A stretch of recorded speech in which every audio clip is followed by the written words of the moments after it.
Bonjour, en ce 31 octobre, je vais faire une vidéo un peu spéciale qui fait peur. Donc je vais vous raconter une histoire effrayante qui est peut-être arrivée dans les parcs Disney.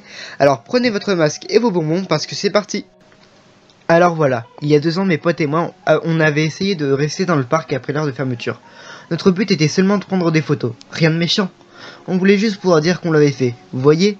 On est simplement allé de WC en WC, de recoin en recoin, et on est arrivé à rester là jusqu'à ce qu'il ferme le portail et que l'équipe de maintenance commence son travail. On a été vraiment surpris de ne pas se faire prendre.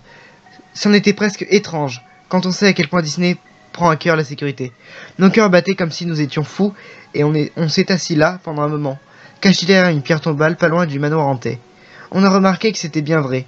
Les noms de membres du personnel de Disney étaient gravés sur chacune d'elles. Donc on a fini par prendre notre courage à 2 mains et on est parti, rôder aux alentours, en faisant toujours attention de ne pas se faire voir. C'était vraiment étrange, on croisait parfois un employé de maintenance ou un garde qui faisait de la ronde, et on se contentait de l'esquiver ou de se cacher à un angle. Ça a marché pendant une 30aine de minutes. Évidemment, on ne pouvait pas continuer comme ça éternellement. Et oui, on s'est fait prendre. Je veux dire, ils nous ont félicités pour avoir tenté et réussi, mais l'histoire ne s'arrête pas là. La première chose qu'on a dit quand ils nous ont pris, c'était « Vous allez nous enfermer dans le donjon ?» Et on s'est mis à rire. Le garde a rigolé aussi. On s'en sortait pas si mal. Il nous a dit qu'on n'était pas les premiers à essayer de s'introduire après la fermeture, mais il voulait savoir comment on y était parvenu. On lui a expliqué et il s'est mis à rire en disant que ce n'était pas une mauvaise idée. Puis il a dit qu'il devait nous emmener dans les cachots du parc pour une interrogation plus poussée, ce qu'on a trouvé étrange. Mais on s'attendait depuis le début à ce que si on était pris, on atterrirait là-bas. C'était peut-être notre plan depuis tout ce temps. Sans doute on voulait voir les catacombes, plus qu'on voulait rester dans le parc hors des horaires d'ouverture. Alors il a appelé d'autres employés pour l'aider à nous escorter, et on s'est mis en route vers Town, puis nous sommes descendus dans un ascenseur tout droit en enfer. La première chose qu'on a remarqué, c'était à quel point l'ascenseur semblait cher. Je sais pas si je me fais bien comprendre, c'est difficile à expliquer. L'intérieur était fait d'un acier inoxydable avec des miroirs sur chaque paroi. Et le plancher était recouvert d'une moquette rouge, minable, mais il avait l'air cher. Il y avait 2 gros boutons dans la cabine, sans compter les boutons d'urgence, montée et descente. J'ai oublié de mentionner qu'ils ne nous ont jamais passé les menottes, ni attaché les mains. Ils ne faisaient que marcher à nos côtés, s'attendant à ce qu'on les suive. Non qu'on ait pensé à s'enfuir, je veux dire, ces types semblaient sympas. Comment on aurait pu s'attendre à ce qui allait suivre? L'ascenseur s'est arrêté et on a emprunté ce couloir immaculé qui embaumait la Jamelle. Il n'y avait aucune porte de quelque côté que ce soit du couloir. Un couloir entièrement vide et uni. On a marché pendant ce qui nous a semblé être une éternité et plus personne ne parlait. Il y avait moi, mes amis, le gardien et 2 autres agents de maintenance. Finalement, on a atteint une lourde porte métallique munie d'un code d'accès et d'un lecteur de badge. Un des employés a glissé la carte, l'autre a tapé le code sur le clavier. J'ai vu les nombres qu'il avait tapés. 1, 2, 1, 5, 6, 6. Si je m'en rappelle encore, c'est que j'ai découvert plus tard à quel point ces chiffres étaient chargés de sens, et quand j'y repense, ça me fait rire. C'est vraiment étrange que j'arrive à rire de ça en y repensant. Ils nous ont conduits, moi et mes amis, vers un autre corridor. Celui-ci avait plusieurs portes aménagées de chaque côté. Chaque porte avait une petite fenêtre de plexiglas de 25 cm de côté. En haut à droite, on aurait dit le service de psychiatrie d'un hôpital. Pour être honnête, pas tellement une prison. On est arrivé à la salle 1901 et il s'y trouvait un unique bureau avec 3 chaises apprêtées pour moi et mes 2 amis. Puis ils nous ont laissés seuls ici, fermant la porte derrière eux.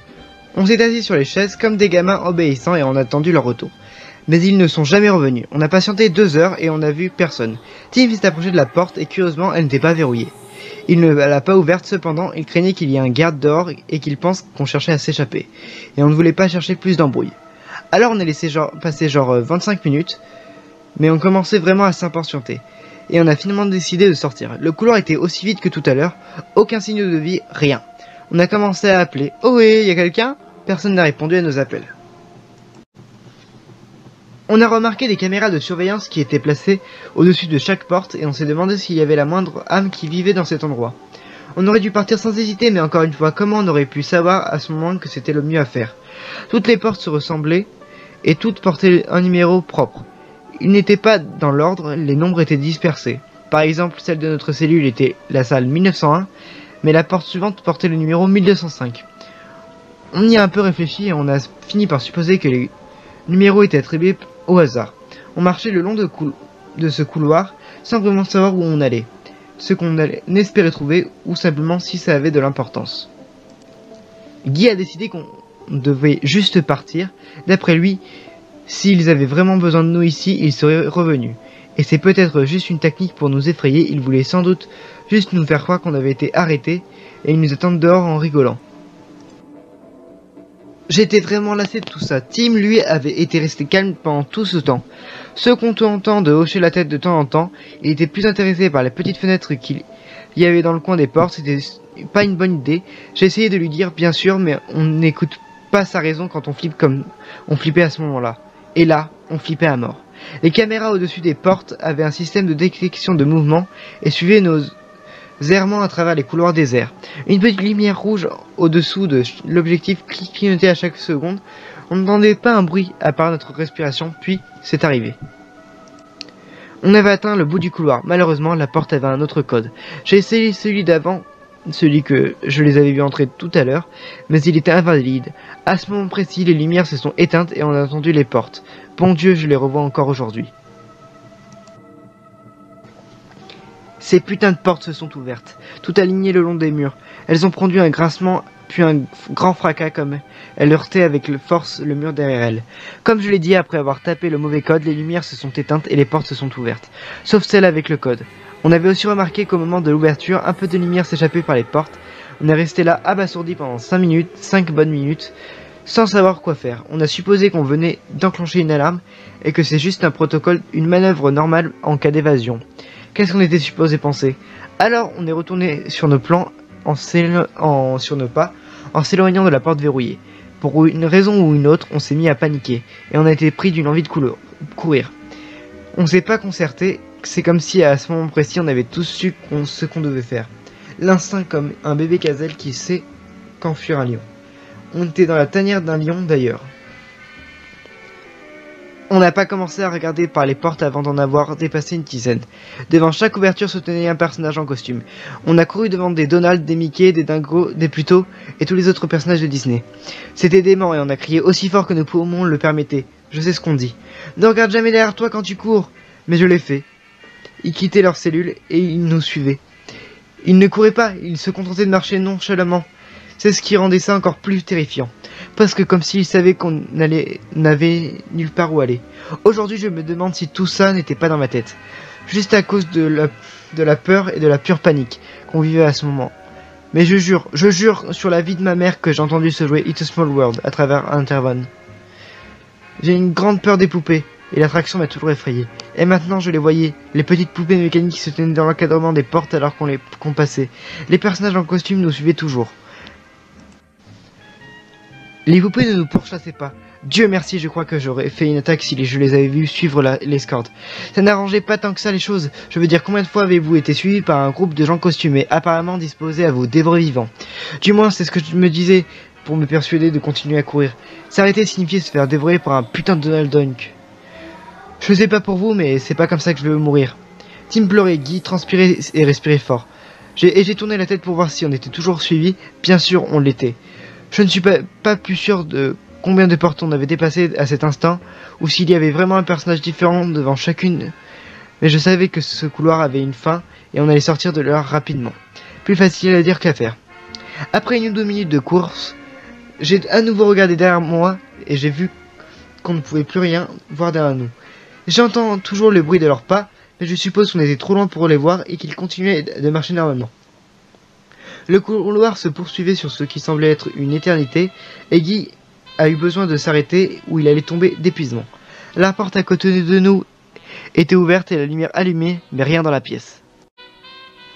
J'ai décidé qu'on se cacherait ici le temps qu'on reprenne notre souffle et qu'on puisse continuer à avancer. Alors qu'on fermait la porte derrière nous, j'ai remarqué qu'elle portait le numéro 1966. Encore une fois, ça ne nous évoquait rien à ce moment.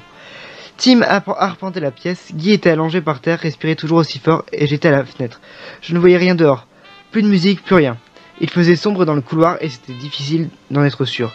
Mais je suppose que j'aurais pu voir des formes, des ombres, n'importe quoi, j'ai continué à regarder. Après une quinzaine de minutes, Guy a dit qu'il était prêt à repartir. Tim était le seul parmi nous assez malin pour sortir son nouveau smartphone.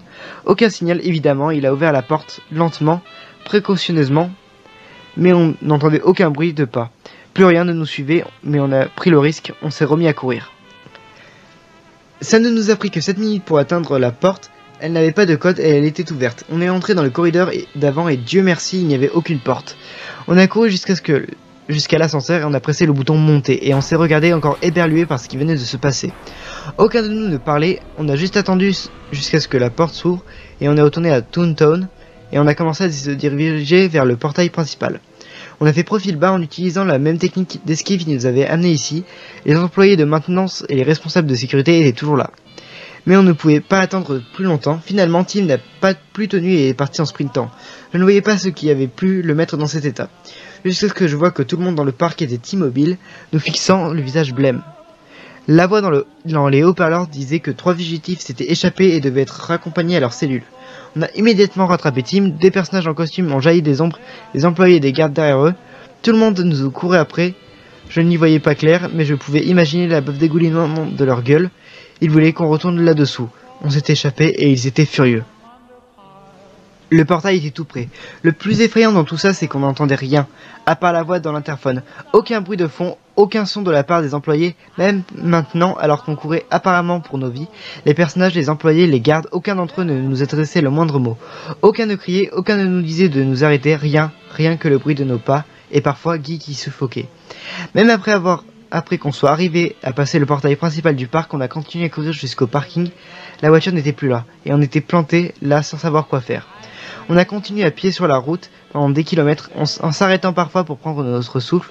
On a continué jusqu'à atteindre une petite station-service où Tim avait réussi à appeler un taxi. Il nous a reconduits à l'hôtel où on dormait.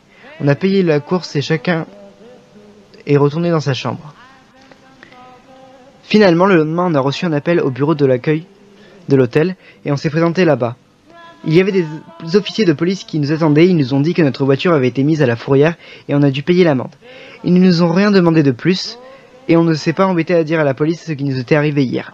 Même maintenant, des gens qui n'ont aucune raison de ne pas me croire continuent de le faire. Alors comment le pourrait un homme de loi ? On ne les a pas ennuyés avec ça, on a juste payé l'amende et on est rentré chez nous. Pendant tout le trajet du retour, personne n'a parlé de ce qui s'était passé.